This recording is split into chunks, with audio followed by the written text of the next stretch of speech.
Lección número 13. Todo el resto es comentario.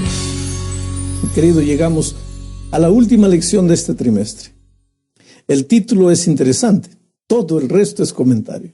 Lo que el autor quiere decir es que en la vida cristiana existen puntos vitales de fe y existen también detalles que, a pesar de ser importantes, no son la base de tu fe en Cristo. Ahora, eso no significa que esos asuntos no sean importantes.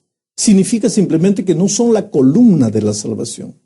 No son la base, no son la esencia, son detalles. Empecemos estudiando Romanos 14:1. Mira, voy a leer. Dice así: recibid al débil en la fe, pero no para contender sobre opiniones. ¿Quién es la persona débil descrita en este versículo? Bueno, es un creyente, porque está en la fe. Solo que es débil en el conocimiento de la doctrina. Tal vez sea un creyente nuevo, o tal vez sea un creyente que no se ha desarrollado en las cosas de Dios. Quizás no ha recibido una enseñanza correcta. Este creyente débil no vive en pecado. Por el contexto, no hay indicación de que exista un problema moral en la vida de este creyente. Su problema es que no entiende en qué consiste la vida cristiana. Puede ser sincero, pero no entiende. A lo largo de la historia, e inclusive en nuestros días, siempre han existido personas así. Ahora, ¿cuál es nuestra responsabilidad hacia este hermano débil? Pablo dice, recibirlo. No lo rechaces. Recíbelo, acéptalo, admítelo. Reconócelo como uno de los tuyos. Considéralo como un hermano amado en Cristo. Los creyentes débiles deben ser tratados con amabilidad, con cariño. ¿Por qué debemos recibir a este creyente débil? La razón se da al final del versículo 3. Dice así, porque Dios le ha recibido. Ahora, si Cristo lo recibió, ¿cómo lo podemos rechazar nosotros? ¿Cuán agradecidos debemos estar de que el Señor nos recibiera? Porque en Juan 16:33, Jesús dijo, todo lo que el Padre me da, vendrá a mí. Y el que a mí viene, yo no lo echo fuera. Dios nos ha recibido y nunca nos dejará de lado.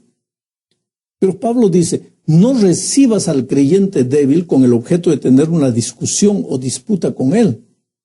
No lo admitas para criticar sus escrúpulos y juzgar sus opiniones. ¿Y cuáles eran los escrúpulos de esos cristianos débiles en los tiempos de Pablo? El asunto, específicamente en este caso, era el asunto de comida.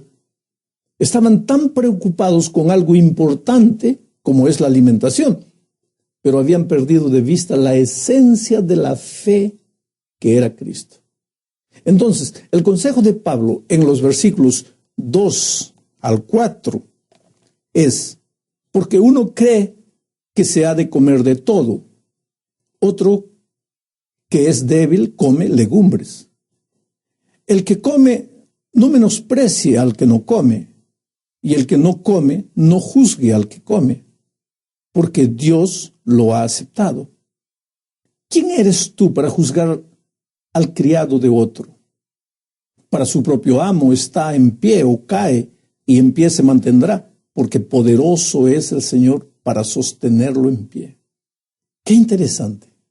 El débil, aquí en este caso, es el que come legumbres. ¿Por qué? Porque cuida de su salud con un régimen alimenticio saludable. No, eso no está equivocado. Entonces, ¿por qué es débil?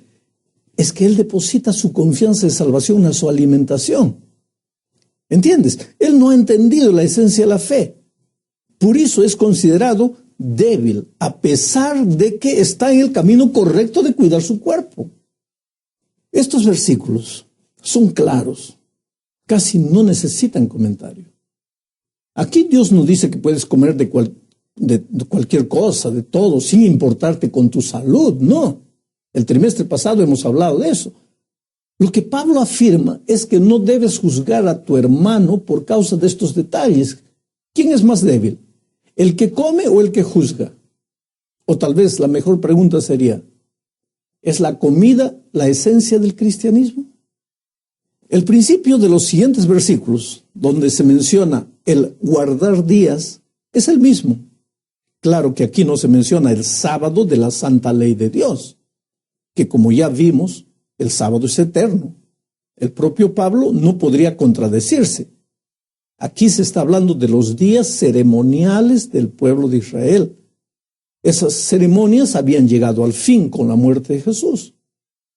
Pero infelizmente, los judíos que se habían convertido al cristianismo en Roma no habían entendido eso y querían que los nuevos conversos continuasen con el ceremonial judaico. Bueno, entramos ahora a la segunda parte de la lección. Esta segunda parte enfatiza el peligro de juzgar y por qué debemos evitar hacerlo. Mira, el verso 10 enseña lo siguiente. Pero tú, ¿por qué juzgas a tu hermano? O también tú, ¿por qué menosprecias a tu hermano? Porque todos compareceremos ante el tribunal de Dios. La expresión todos es interesante. El versículo 14 concluye diciendo lo siguiente: de manera que cada uno de nosotros dará a Dios cuenta de sí. Todos y cada uno. Nadie va a escapar. Todos tendremos que dar cuenta de lo que hicimos con el conocimiento que el Señor nos dio. ¿Obedecimos las órdenes de Dios o las rechazamos? ¿Inventamos disculpas para no cumplir o nos inclinamos obedientemente a las enseñanzas divinas?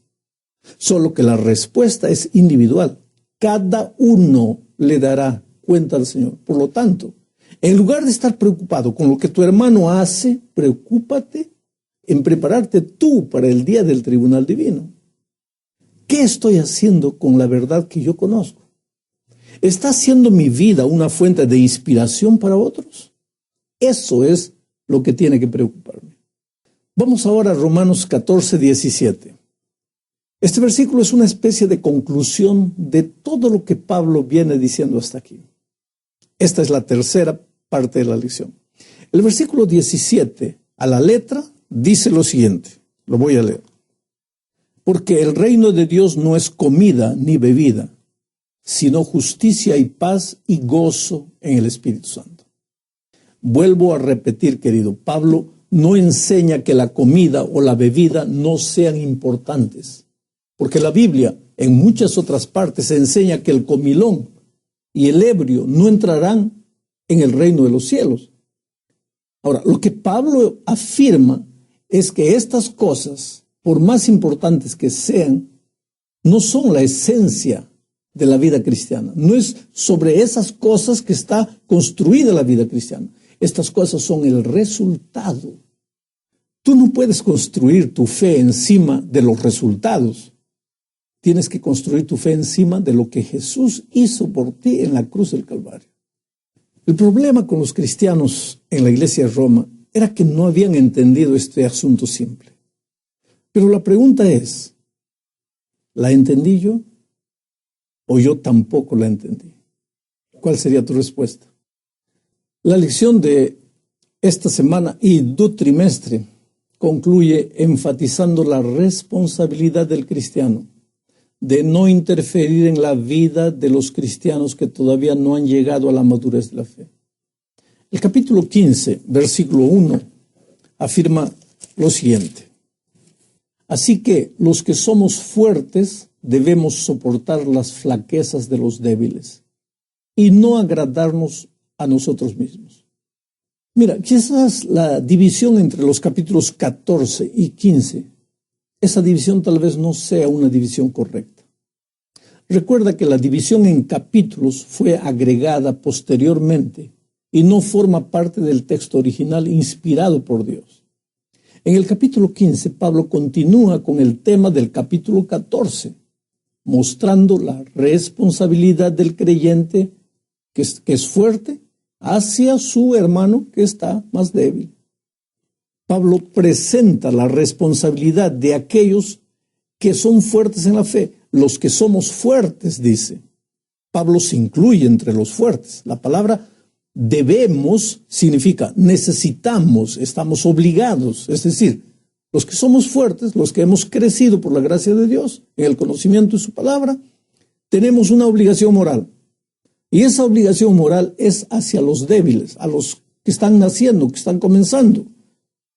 Nuestra responsabilidad es que tenemos que amarlos, soportar sus flaquezas. El término flaquezas significa debilidades, literalmente significa falta de fortaleza. El verbo soportar en griego significa cargar, sostener como una carga, llevar una carga, respaldar con paciencia, sostener. Considera el ejemplo del Señor Jesús con sus discípulos. Ellos eran débiles en muchas maneras, pero Jesús soportó sus flaquezas. Era paciente con ellos y poco a poco los llevó a la madurez. Esa es la responsabilidad que tenemos con los hermanos más débiles. Entonces, en vez de estar discutiendo con ellos sobre asuntos que no son el fundamento de la fe cristiana, utilicemos el tiempo y ayudémosles a crecer en Cristo. Los resultados, claro, aparecerán de manera natural como un fruto maduro de su crecimiento en Cristo. Pablo llega al fin de la epístola de una manera extraordinaria. El capítulo 16, versículos 25 al 27, dice así: y aquel que es poderoso para afirmaros conforme a mi evangelio y a la predicación de Jesucristo, según la revelación del misterio que ha sido mantenido en secreto durante siglos sin fin, pero que ahora ha sido manifestado, y por las escrituras de los profetas, conforme al mandamiento del Dios eterno, se ha dado a conocer a todas las naciones para guiarlas a la obediencia de la fe, al único y sabio Dios, sea gloria mediante Jesucristo para siempre. Amén. Aquel que es poderoso para afirmaros. Afirmaros significa hacerte firme, hacerte constante, guardarte de caer. Dios tiene todo el poder, toda la capacidad para establecer a los creyentes en la verdad de que nuestra fe está asentada en los hechos de Dios. Los creyentes de Roma estaban en terreno peligroso y eran susceptibles a muchos graves errores. Eso también puede suceder hoy. Por eso fue útil, querido, fue muy útil el estudio de la epístola a los romanos. Porque los creyentes no pueden ser establecidos plenamente en la verdad sin un entendimiento apropiado del evangelio, que es el tema central de la epístola y el párrafo final. La misión de Pablo era predicar entre los gentiles las inescrutables riquezas de Cristo y de declarar a todos cuál sea la dispensación del misterio escondido desde los siglos en Dios que creó todas las cosas. Según mi evangelio, dice Pablo, según mi evangelio. La expresión mi evangelio se encuentra solamente en otros dos lugares en la Biblia. En Romanos 2:16 y en 2 a Timoteo 2:8. Mi pregunta es, ¿qué quería decir Pablo cuando decía mi evangelio? ¿En qué sentido el evangelio le pertenecía a Pablo? Recuerda, en Romanos 1:1, Pablo mismo había dejado muy claro que las buenas nuevas que él predicaba eran el evangelio de Dios. Entonces yo pregunto, ¿eran las buenas nuevas de Dios o eran las buenas nuevas de Pablo? ¿En qué sentido el evangelio era de Pablo? Hay por lo menos dos razones por las cuales Pablo personalizaba, se apoderaba del evangelio. La primera es, el evangelio era de Pablo en el sentido de que había sido confiado a él. Porque en 1 Timoteo 1:11 Pablo dice, el glorioso evangelio del Dios bendito que a mí me ha sido encomendado. Quiere decir, Pablo tomaba muy en serio su responsabilidad en cuanto al evangelio. Pero en segundo lugar, era el evangelio de Pablo en el sentido de que había sido revelado directamente a él. Gálatas 1:11 y 12 afirma, el evangelio anunciado por mí no es según hombre, pues yo no lo recibí ni lo aprendí de hombre alguno, sino por revelación de Jesucristo. Pero Pablo habla de un misterio también. Un misterio que será revelado en nuestros días. Ahora, ¿de qué Pablo está hablando? Él mismo responde, se ha dado a conocer a todas las naciones para guiarlas a la obediencia de la fe, al único y sabio Dios. Aquí hay algo que me trae mucho ánimo. Siempre me preocupo, ¿cómo será predicado el Evangelio a todo el mundo? Y ahora entiendo, no será por nuestras fuerzas, sino por su Espíritu. Yo sé, pero ¿cómo? Y ahora viene Pablo y me dice, se ha dado a conocer a todas las naciones para guiarlas a la obediencia de la fe al único y sabio Dios. Ah, mi querido, el Evangelio, que para muchos es un misterio, en nuestros días de manera milagrosa será predicado a todo el mundo, a todas las naciones. Todas las naciones serán guiadas a él. Ahora, el otro día, una persona me decía, si Dios va a terminar la predicación del Evangelio en el mundo, ¿por qué yo tengo que preocuparme? Bueno, dejemos que Dios responda a esta pregunta. Mi amigo, Dios va a terminar de predicar el Evangelio. El misterio hoy día nos preguntamos, ¿cómo será predicado el Evangelio? Es un misterio. Ese misterio será revelado con la acción poderosa de Dios, haciendo que todo el mundo conozca el Evangelio. Pero ese día, cuando sea abierto el mar rojo de las imposibilidades, yo quisiera ser la vara en las manos de Dios. Yo quisiera ser el instrumento en las manos de Dios para que eso suceda en todo el mundo. No porque yo o tú haremos alguna cosa. Dios lo hará. Pero ¿no quisiera ser tú también un instrumento en las manos de Dios para que se realice ese milagro? Oh querido, el Evangelio va a ser predicado. Es un misterio para nosotros, para nuestra mente humana. No entendemos cómo. Dios lo hará. Que Dios te bendiga.